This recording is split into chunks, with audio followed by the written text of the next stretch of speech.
మహాగణాధిపతయ నమః. సదాశివసమారంభాం శంకరాచార్యమధ్యమాం అస్మదాచార్యపర్యంతం వందే గురుపరంపరాం. శ్రీమాత్రే నమః. ప్రేక్షకులందరికీ స్వాగతం. మనకి కొత్త సంవత్సరంలో మనకి ఇంచుమించు సంవత్సరం మొదలైన 4 రోజులకి ఈ రవి మార్పు అనేది కనపడుతోంది మనకి. అంటే ఏప్రిల్ 13వ తారీఖున రవి గ్రహము ఇక్కడ మేషరాశిలోకి సంచారం, అంటే ఆయన ఉచ్చ స్థితిలోకి సంచారం చేయడం అనేది జరుగుతుంది. అయితే రవి ఎప్పుడైతే తన ఉచ్చక్షేత్రంలోకి వెళతాడో ప్రతి గ్రహము కూడా అక్కడ మనకి మార్పు చెందినప్పుడు కొన్ని శుభ ఫలితాలు, కొన్ని అశుభ ఫలితాలు ప్రతి రాశికి ఉండడం అనేది జరుగుతుంది. అయితే ఇప్పుడు 12 రాశుల వారికి ఈ యొక్క రవి గ్రహ మార్పు వల్ల శుభాశుభ ఫలితాలు ఏ విధంగా ఉంటాయి అనే విషయాన్ని తెలుసుకుందాం. అలాగే ఈ 12 రాశుల వారికి కూడా ఎటువంటి ఏవైనా అంటే వాళ్ళకు ఉండే దోషాలను అనుసరించి వాళ్ళు ఇటువంటి రెమెడీస్ని పాటించడం ద్వారా వాళ్ళకి అనుకూలమైన ఫలితాలను పొందుతారు. ఇలాంటివన్నీ కూడా మనం ఇప్పుడు ఈ వీడియోలో తెలుసుకుందాం. మిథున రాశి. మిథున రాశికి రాశ్యాధిపతి వచ్చి బుధుడు. మిథున రాశిలోకి మృగశిర 2, 3, 4 పాదాలు, ఆరుద్ర 1, 2, 3, 4 పాదాలు, పునర్వసు 1, 2, 3 పాదాలు మనకి మిథున రాశిలోకి రావడం అనేది జరుగుతుంది. మిథున రాశి వారికి కానీ చూసుకుంటే తృతీయాధిపతి అయిన రవి వీళ్ళకి లాభస్థానంలో సంచారం చేయడం. సహజంగా పాపగ్రహాలు లాభస్థానంలో శుభ ఫలితాలను ఇవ్వడం వల్ల ఈ ఏప్రిల్ మాసంలో వీళ్ళకి ఈ మిథున రాశి వాళ్ళకి అనుకూలమైన ఫలితాలు గోచరించడం అనేది జరుగుతుంది. అందులో లాభంలో ఉండి ఆయన ఉచ్చస్థితిలో ఉన్నాడు కాబట్టి ఎప్పుడైతే ఉచ్చస్థితిలో ఉన్న రవి రాజకీయ రంగంలో ఎవరైతే ఉన్నారో వాళ్ళందరికీ కూడా కాస్త పదవులు లభించడము, ఆశించిన పదవులు లభించడం, తగిన కీర్తి లాభాలు గౌరవాలు ప్రభుత్వ రంగంలో పనిచేసే వాళ్ళకి కావచ్చు, ప్రైవేట్ రంగంలో పనిచేసే వాళ్ళు ఉద్యోగస్తులకి లభించడం అనేది జరుగుతుంది. అదే సమయంలో లాభస్థానంలో రవి ఉండడం వల్ల శుభ కార్యక్రమాలు చేపట్టడం, శుభ కార్యక్రమాల్లో పాల్గొనడం, అలాగే వీళ్ళు కాస్త ఏవైనా నూతన వస్తువులు కొనుగోలు చేయడం, ధనలాభాన్ని పొందడం, ఇలాంటివన్నీ కూడా వీళ్ళకి ఈ యొక్క మిథున రాశి వాళ్ళకి ఈ యొక్క రవి లాభస్థానంలో సంచారం వల్ల జరుగుతుంది. అలాగే ఇక్కడ ఉద్యోగస్తులు, రాజకీయ నాయకులు వీళ్ళందరికీ కూడా అనుకూలమైన పరిణామాలు, ప్రభుత్వ పరంగా ఏవైతే పథకాలు ఉన్నాయో ఆ పథకాలను వీళ్ళు పొందడం, ఇలాంటివన్నీ కూడా జరుగుతాయి. విందు వినోదాల్లో పాల్గొనడం, వీళ్ళకి కాస్త శారీరక శ్రమ గతంతో పోలిస్తే కాస్త శారీరక శ్రమ తగ్గడం, శారీరక సౌఖ్యం కోసం వీళ్ళ కొంత కంఫర్ట్ జోన్ ఏదైతే అనుకుంటున్నారో ఆ కంఫర్ట్ జోన్ ఏర్పడము, ఇలాంటివన్నీ కూడా వీళ్ళకి శుభ పరిణామాలు పొందడం అనేది ఈ యొక్క మిథున రాశి వారికి జరుగుతుంది. అలాగే ఇక్కడ కొంత బంధువుల్ని మిత్రుల్ని కలుసుకుంటారు, ఇష్టాగోష్ఠులు అనేవి చదువుతారు. మీ యొక్క అధికార దర్పం కానీ లేదా ఏదైతే ఒక డామినేషన్గా మీరు ఏదైతే ఇంట్లో చెప్పదలుచుకున్నారో అవి ఇంట్లో మీరు చెప్పినవి కూడా అక్కడ రూల్ చేయడం అనేది, మీరు చెప్పే రూల్స్ అండ్ రెగ్యులేషన్స్ ఏవే ఉన్నాయో అవన్నీ కూడా పాటించడం అనేది జరుగుతుంది. వీళ్ళు మరిన్ని మంచి ఫలితాలు పొందడానికి వీరు కూడా ప్రతిరోజు కూడా ఆదిత్య హృదయ పారాయణ చేసుకోవడం, కుదిరితే ఇంట్లో ఏవైనా అరుణ పారాయణ వినడము, ఇలాంటివి చేసుకోవడము.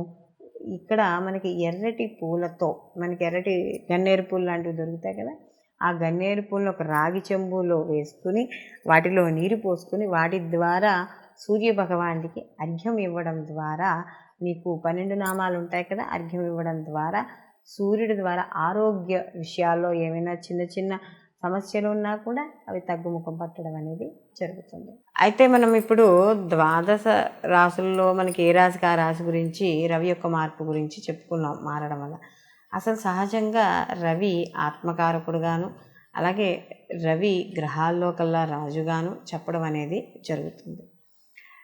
రవి సహజంగా ప్రభుత్వ ఉద్యోగస్తులకి ప్రభుత్వ పరంగాను, న్యాయపరంగాను, అలాగే ఎవరైతే ఈ ప్రభుత్వ రంగాల్లో పనిచేసే ఉన్నత అధికారులు, రాజకీయ పరంగాను, ఇలా అన్నింటికీ కూడా ఈ యొక్క మనకి రవి కారకుడు. ఎందుకంటే రవి అనేటప్పటికీ రాజు అంటే ఏమిటి? దర్పం, తన యొక్క అంటే ఒక దర్పంగా మాట్లాడడం, ఒక అధికారికంగా మాట్లాడడం, ఇలాంటివన్నిటికీ కూడా రవి కారకుడిగా చెప్తాం.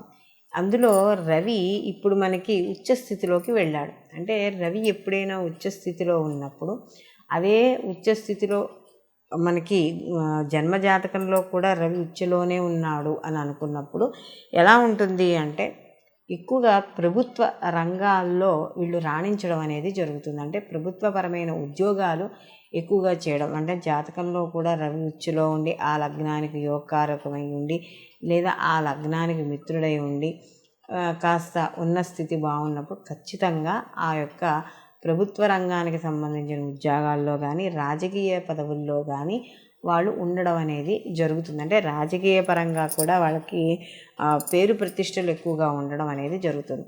అదే ఈ యొక్క జాతకంలో కానీ ఈ యొక్క రవి ఉచ్చస్థితిలో ఉంటే, మగపిల్లవాడికి కానీ పుట్టిన సమయానికి ఉచ్చస్థితిలో కానీ ఉంటే ఆ తండ్రికి బాగా కలిసి వస్తుంది అని చెప్తారు. అందుకనే చూడండి, ఎవరైనా కొంతమంది మగపిల్లలు పుట్టంగానే తండ్రికి ప్రమోషన్లు కానీ, లేకపోతే ఏదైనా ఉద్యోగం మారడం కానీ, అంటే జీతం పెరగడం కానీ ఇలాంటివి ఎక్కువగా కనబడుతూ ఉంటాయి. లేదా ఏదైనా తరతరాల నుండి వచ్చే ఆస్తుపాస్తులు కలిసి రావడం కానీ ఇలాంటివి మనకి చూస్తూ ఉంటాం. కొన్ని జాతకాలలో మా అబ్బాయి పుట్టంగానే మాకు కలిసి వచ్చిందండి అని చెప్తూ ఉంటారు.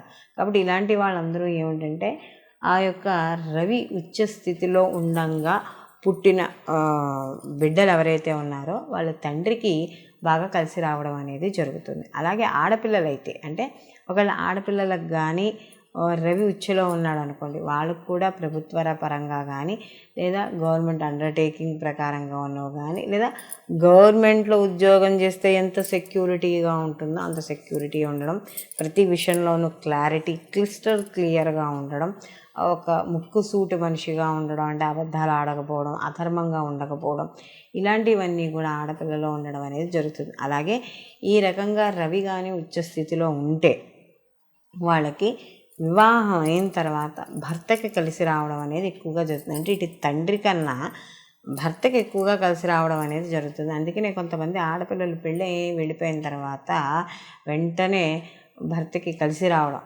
అంటే ఉద్యోగాల్లో మార్పులు, మంచి కలిసి రావడం, వ్యాపారంలో కూడా కాస్త కలిసి రావడం. చూడండి, ఆ ఇంటి లక్ష్మి అండి ఆవిడ, ఆ అమ్మాయి వచ్చిన తర్వాతే కలిసి వచ్చింది అని చెప్తారు. కాబట్టి ఇవన్నీ కూడా మనకి రవి జన్మజాతకంలో ఉచ్చులో ఉన్నప్పుడు కలిగే పరిణామాలుగా మనం చెప్పుకోవచ్చు. కాబట్టి ఈ విధంగా రవి ఉచ్చస్థితిలో ఉండడం వల్ల మనకి ఇంతకు ముందర ఏ రాశికి ఆ రాశి అయితే ఏవైతే చెప్పుకున్నామో అటువంటి ఫలితాలు గోచార ఫలితంగాను, ఇప్పుడు మనం చెప్పుకునేది జన్మజాతక ప్రకారం రవి ఉచ్చులో ఉండడం వల్ల ఈ యొక్క ప్రభుత్వ రంగానికి, రాజకీయ రంగాల వారికి, అధికారులకి, అధ్యాపకులకి, వీళ్ళందరికీ కూడా కాస్త అనుకూలంగా ఉండడం అనేది జరుగుతుంది. సర్వే జన సుఖినో భవంతు, లోకా సంస్థ సుఖినో భవంతు.